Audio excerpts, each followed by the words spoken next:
back. What you can't see is the top bend of La Rascasse, which yesterday became just about the most scrutinised stretch of road in Formula One. It's where Michael Schumacher was judged to have committed the parking offence of the year and was sent in some disgrace to the back of the grid. It was the dying seconds of qualifying. Schumacher had set the fastest time. Others were trying to match it.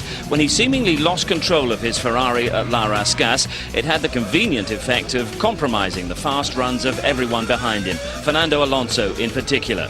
Everyone cried foul, some said cheat, and late last night the officials agreed. Schumacher was relegated to the back of the grid. Fernando Alonso will start from pole. It's a highly charged, controversial atmosphere for our Monaco build-up today. Cheapest, dirtiest thing I've ever seen in Formula One. He should leave Formula One, go home. Would Michael do something like that deliberately? Not the Michael I know. So Schumacher's desperation to be ahead of the World Championship leader has left Fernando Alonso on pole position, poised for his first Monaco victory. Well, my altitude has come down to a rather more civilised level, but the view is just as good and the main talking point is unchanged. Michael Schumacher. It was around about 11 o'clock last night that the stewards sent him to the back of the grid, and their judgment was pretty damning. They said the stewards are left with no alternative but to conclude that the driver deliberately stopped his car on the circuit in the last few minutes of qualifying at a time he had thus far set the fastest lap time. And off he went to the back of the grid. But ahead of the decision, Schumacher was strongly protesting his innocence. Michael, can you tell us what happened? Watch the video and you see that I pushed hard, locked up, started sliding and run out of road, which is the consequence here in Monte Carlo. Michael, were you aware that Fernando Alonso would have gone on to pole if he'd have continued his lap and continued the pace? I'm pretty busy with driving my car. I had certainly no radio communication. No, not at all. I didn't know where and what and the other guys were doing at this stage. Michael, what do you think about the mood of the paddock? Because a lot of people have started to talk, against you. I mean, you have your enemies and you have the people that believe in you. And whoever wants to go one or the other direction, I will not be able to convince them anyway. I mean, that's what they want to think or not think. But I'm there for many, many years, and people should know better who I am and what I am after all these years. Mark Blundell, what more did we learn about Michael Schumacher yesterday? I think we've learned what we've seen over the last few years. As Michael said, we know him. He's been in situations like this before. He's had incidents with Damon Hill, with Jacques Villeneuve. Even goes back to his Formula 3 days where he brake tested Mika Hakkinen at Macau. But at the end of the day, I still cannot work out for myself, 7 times world champion, why he felt he needed to do such a thing. What exactly was it that the stewards spotted, and why were other drivers so convinced of his guilt? Well, Steve, at the end of the day, they've basically analysed the data, what's come from the car. In their opinion, he's made very little attempt to try and take that corner properly. And I mean, when you look at what goes on inside the cockpit, let's just run it through. He comes into the corner, a little bit heavy on braking, but he doesn't really attempt to make any effort whatsoever to take the corner. He's basically carrying the steering straight for a long time. For me, he could have got around that corner easily. We've all driven cars like this. That's not a big problem that he had there. He could have rolled back down the hill. So many more things he could have done, but he chose not to. So how premeditated do you think it was? He's pure genius, but with many genius people, there's this little blip now and again what happens, and that's exactly what we had there with Michael. I don't think it was necessarily something that came from Ferrari. He said also that he didn't get any radio communication, so at that point he took the decision to do that himself. Well, just like yourself, yesterday afternoon the entire paddock virtually was completely unanimous about his guilt. Do you think Michael did that deliberately to protect his pole? I will not tell the opinion to the press, probably. You just look at the TV picture and you can clearly see that he has been parking the car over there quite clearly.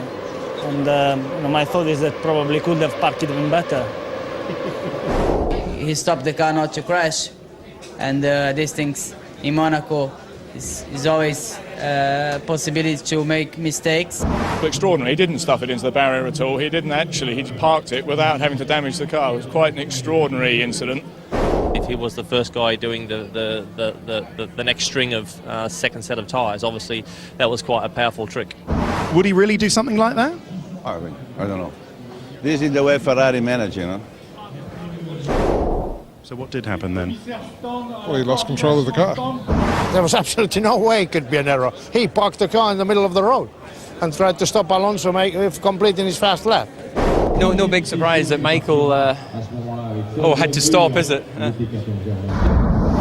I hope he didn't do it on purpose, because that really would not be a good thing. I mean, he's the president of the GPDA, the Drivers' Association, making all the comments, speaking about fairness, and things like that. And he was only speaking about fairness in blocking each other and not blocking 10 people's lap times at the same time.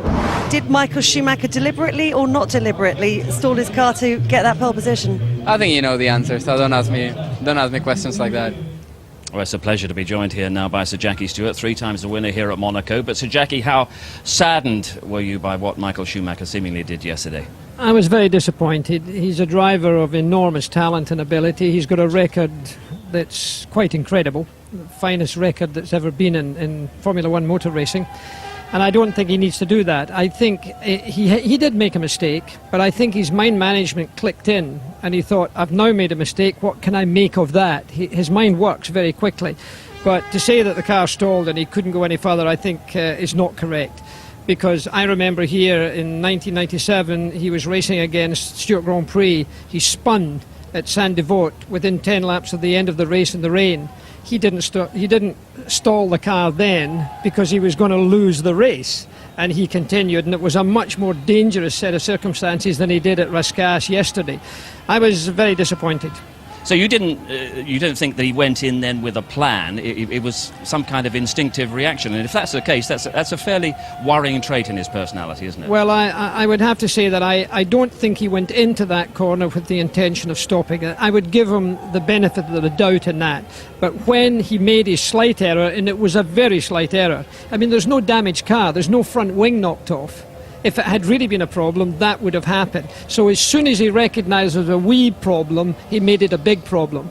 And I think that was conscious. And I don't think the stewards had any option. I was concerned that the FIA would not make the type of decision they made. And I think they only had 2 options.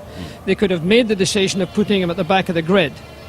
Or, and I think it was a realistic one, they could have taken him out of the race. As a disciplinary action, because if you do that, that's a very serious thing for Ferrari as well as Schumacher, and no other driver would take the risk, or no other team would take the risk of being able to overlive that one. Well, even before yesterday, Michael Schumacher was somewhat undecided, we think anyway, about his future in the sport. I wonder how this might have changed things. Ted Kravitz has some thoughts on that. Well, absolutely, Steve, because now bear in mind that this is very different circumstances to Adelaide 94, to Jerez 97. Michael is now trying to engineer a graceful exit from Formula One as a 7, maybe 8 times world champion, and this changes more or less everything, having his name dragged through the dirt like this. Well, let's hear from Michael's closest confidant, his manager, Willy Weber, and first of all, the president of the FIA, Max Mosley, has shown that his stewards, in this case, have real teeth. It's absolutely essential that everybody understands if you hold another driver up or you do something wrong, there will be a penalty. We've already penalised 2 drivers. I mean, one obviously for this race, Fisichella, for holding up another driver. And the only way to make that qualifying proper and fair is to be very, very clear about that. How has Michael reacted to effectively being called a cheat by the FIA, the people who run the sport? How's he reacted? Well, if you know Michael, he's not an emotional man. It takes a little while before he reacts, and so I cannot tell you anything about his reaction. I can tell you about my reaction, and I'm pissed to tell you. And it's also I see it in bad for the championship. He did it in the wrong place at the wrong time, the wrong way. All he had to do was slide into that wall at the point where they start the main straight, which would be very easy to do, and that would have absolutely destroyed anybody's lap. So what Ferrari have been saying is, look, if we were going to do that, we'd have made a better job of it. Now, it's an argument, but obviously the stewards listened to all of that, and we know what they decided. So you don't feel that he'll be so hurt by being told that he's done this deliberately that he'll think, that's it, I don't want to do Formula One much more after this year? No, not at all. I don't think so. Well, let's get a word with the team spokesman, Luca Colliani. Luca, what's Ferrari's response to the stewards' decision? Clearly we cannot be happy for this decision. We disagree, but there's nothing now we can do because you cannot make any appeal against it. We don't believe that's the right decision. I think it creates a dangerous precedent because now every error of the driver can be questioned. Michael has come in for a lot of criticism from other drivers and other people within the sport. How will he react to that? You know Michael very well. One of his strengths is to be protective from the external influences, and this is helped a lot by the team. We want to protect him, and he wants that we protect him. This is what we are doing. I don't think it's going to touch him too much. That's not the point. We accept the criticism. It's fair. Everyone is able to have his own opinion, and I think that also our opinion and Michael's opinion have to be respected. Thank you, Luca. You're welcome.